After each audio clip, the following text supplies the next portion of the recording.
আয়া, আহ, উফ, বাপরে বাপ, এ কি শক্ত কাঠ!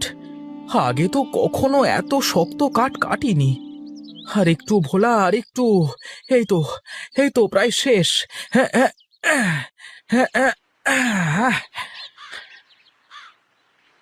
কি রে ভোলা, এত সকাল সকাল বাড়ি চলে যাচ্ছিস?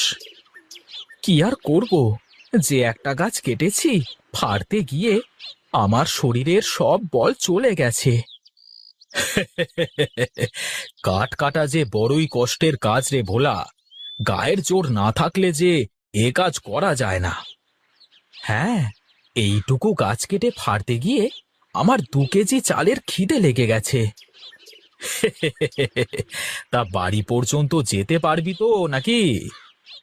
তার বলতে, আগে বাড়ি পর্যন্ত যাই, কটা খেয়ে আবার যেতে হবে কাঠগুলো বাজারে বিক্রি করতে। বেশ বেশ, যা। তাহলে আমিও তাড়াতাড়ি একটা গাছ কেটে আসি, একসাথে বাজারে যাওয়া যাবে। ঠিক আছে রে, বোঝা মাথায় করে আর দাঁড়িয়ে থাকতে পারছি না, আমি গেলাম।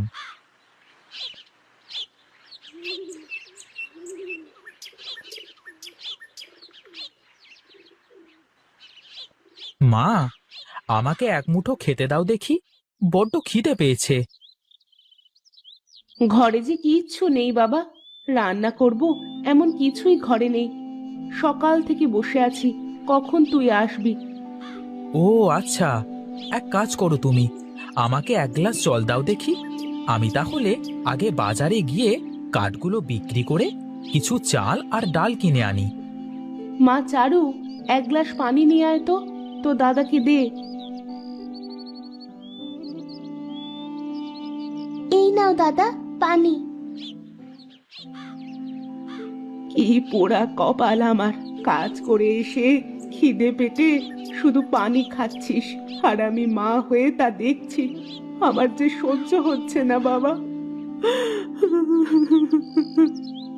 তুমি কেঁদো না মা, দেখো, খুব তাড়াতাড়ি আমাদের সব কষ্ট দূর হয়ে যাবে। তা বাবা কোথায়? তাকে তো দেখছি না। বাবার শরীরটা খুব খারাপ দাদা, ঘরে বিছানায় শুয়ে আছে, সারা দিন শুধু আমাদের নিয়ে চিন্তা করে। তুমি বাবাকে চিন্তা করতে মানা করো মা। কাল থেকে আমি রোজ কাঠ কাটবো, আমাদের আর কোনো সমস্যা হবে না।